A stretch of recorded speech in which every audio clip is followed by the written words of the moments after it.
একদিন দুপুরে নবীর ঘরে কান্না শোনা যায়।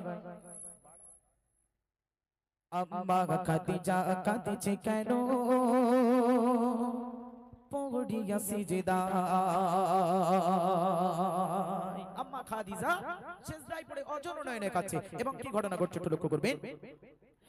একদিন দুপুরে নবীর ঘরে কান্না শোনা যায়। একদিন দুপুরে নবীর ঘরে কান্না শোনা যায়। আম্মা খাদিজা কাঁদছে কেন পড়িয়া সিজদায়। আম্মা খাদিজা কাঁদছে কেন পড়িয়া সিজদায়।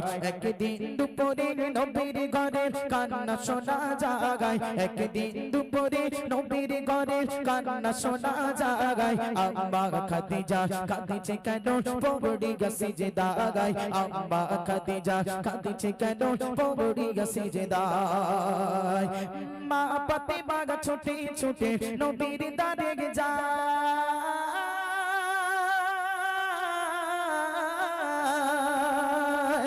মা ফাতেমা নবীর দ্বারে ছুটে ছুটে যায়। গিয়ে মায়ের দুঃখের কথা নবীকে শোনায়। গিয়ে মায়ের দুঃখের কথা নবীকে শোনায়। দয়ার নবী ঘরে ফিরে দেখলো কি গায়। দয়ার নবী ঘরে ফিরে দেখলো কি গায়। দরজা জানলা বন্ধ শুধু কান্না শোনা যায়। সব দরজা জানলা বন্ধ শুধু কান্না শোনা যায়। নবী দয়াময় ভেবে না পায় কে কারণে গায়। নবী দয়াময় ভেবে না পায় কে কারণে গায়। আম্মা খাদিজা কাঁদছে কেন পড়িয়া সিজদায়। আম্মা খাদিজা কাঁদছে কেন পড়িয়া সিজদায়। আম্মা খাদিজা দরজা লাগিয়ে দিল, জানলা লাগিয়ে দিল।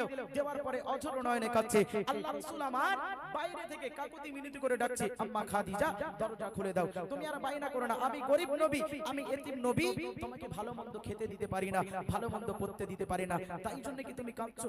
তাই জন্য কি তুমি বাহানা করে দরজা খুলছো না? তখন আল্লাহ রাসূল আমার কাকুতি মিনতি করছে এবং কি বলছে একটু লক্ষ্য করবে। দয়ার নবী বলল এবার ও গো খাদিজা,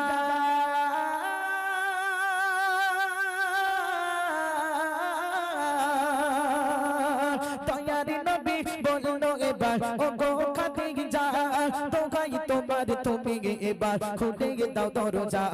দোহাই তোমার তুমি এবার খুলে দাও দরজা। ভিতর থেকে কান্না সুরে বলল খাদিজা, ভিতর থেকে কান্না সুরে বলল খাদিজা, কিছু শর্ত আমার করলে পূরণ খুলব দরজা। কিছু শর্ত আমার করলে পূরণ খুলব দরজা।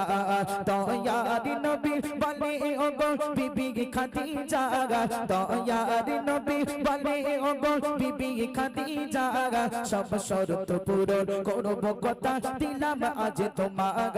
সব শর্ত পূরণ করব কথা দিলাম আজ তোমার। একদিন দুপুরে নবীর ঘরে কান্না শোনা যায়। একদিন দুপুরে নবীর ঘরে কান্না শোনা যায়। আম্মা খাদিজা কাঁদছে কেন পড়িয়া সিজদায়। আম্মা খাদিজা কাঁদছে কেন পড়িয়া সিজদায়। আম্মা খাদিজা বলছে, ইয়া রাসূলুল্লাহ, ইয়া হাবিবাল্লাহ, কমিয়ে দাও, পুরো কমিয়ে দাও, পুরো কমাও। ইয়া রাসূলুল্লাহ, হাবিবাল্লাহ, আমি দরজা খুলে দেব, আমি আপনার কথা শুনবো, কিন্তু আমার কিছু শর্ত আছে। কিছু শর্ত আছে, তিনটে শর্ত। কি শর্ত? ইয়া রাসূলুল্লাহ, ইয়া হাবিবাল্লাহ, কি কি শর্ত দিচ্ছেন আম্মা খাদিজা? অতি মূল্যবান কথা কবি ছন্দের মাধ্যমে দিচ্ছে। প্রথম শর্ত হলো আমি,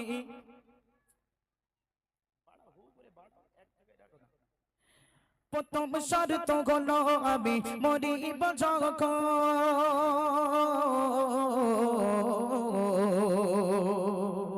খাদিজা খাদিজা ইয়া রাসূলের কাছে কি কি আবদার করে যাচ্ছেন কবি ছন্দের মাধ্যমে লিখছে। প্রথম শর্ত হলো আমি মরিব যখন, নবী তোমার গায়ের জামা হবে আমার কাফন। একটু মন করে বলেন না সুবহানাল্লাহ। আরেকটু চিৎকার করে বলেন না সুবহানাল্লাহ। প্রথম শর্ত হলো আমি মরিব যখন নবী তোমার গায়ের জামা হবে আমারই কাফন, নবী তোমার গায়ের জামা হবে আমারই কাফন, যে কবরে সবাই আমার করিবে দাফন, ও যে কবরে সবাই আমার করিবে দাফন, ওই কবর যেন পাই গো নবী তোমারই ভক্ত, ওই কবর যেন পাই গো নবী তোমার ভক্ত। মন কারিনে কি আসিবে যখন আমারই কবরে, মন কারিনে কি আসিবে যখন আমারই কবরে, থাকিবে তুমি সেই সময়ে কবরের ধারে, থাকিবে তুমি সেই সময়ে কবরের ধারে।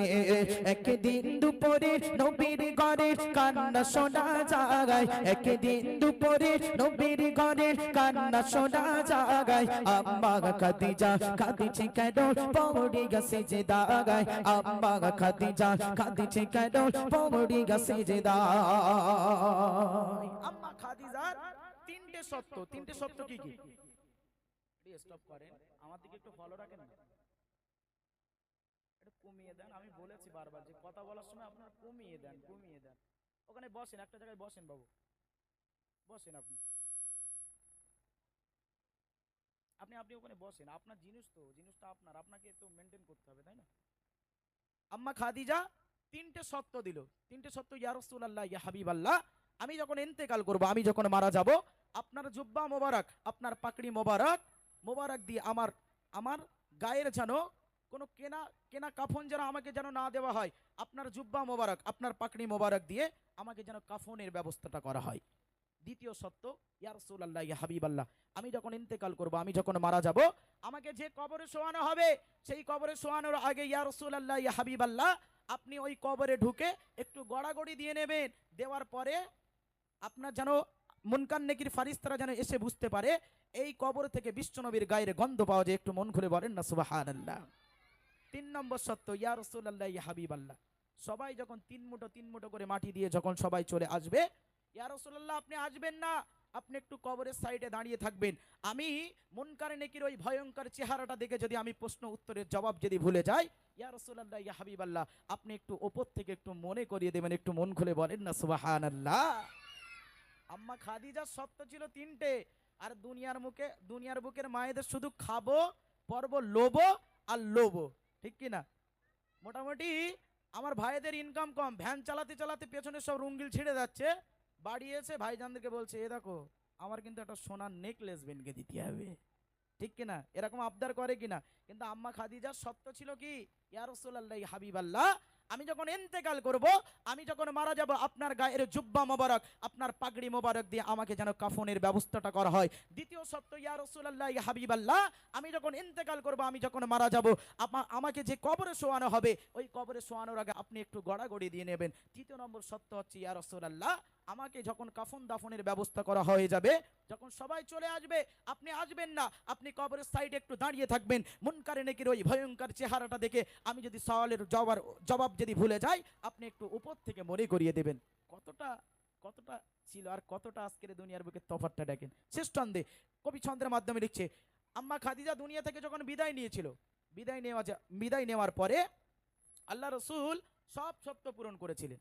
সব শর্ত পূরণ করার পরে শেষ শর্তে গিয়ে কি ঘটনা ঘটছে একটু মন দিয়ে শুনুন এবং গতটি বোঝার চেষ্টা করুন। চলুন কবি ছন্দের মাধ্যমে লিখছে, মা খাদিজা দুনিয়া গতে জেনে নিল যে বিদায়,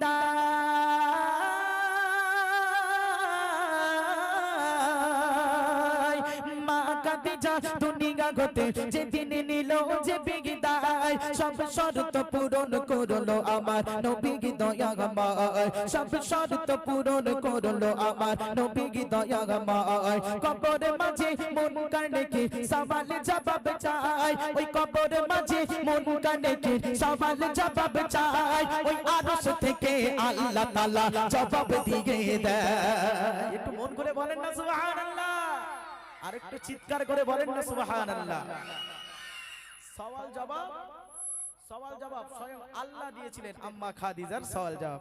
তাই কবি লিখছে, মা খাদিজা দুনিয়া হতে যেদিন নিল যে বিগদায়, সব শর্ত পূরণ করলো আমার নবী দয়াময়। হাগা কবর মাঝে মন কানে কি সওয়াল জবাব চাই, ওই আরশ থেকে আল্লাহ তাআলা জবাব দিয়ে দেয়। সাইফুদ্দিন নবী নি করো সেই কবরেরই ভয়, সাইফুদ্দিন নবী নি করো সেই কবরেরই ভয়। কবর মাঝে আমল ছাড়া কোনো গতি নাই, ওই কবর মাঝে আমল ছাড়া কোনো উপায় নাই। একদিন দুপুরে নবীর ঘরে কান্না শোনা যায়, একদিন দুপুরে নবীর ঘরে কান্না শোনা যায়।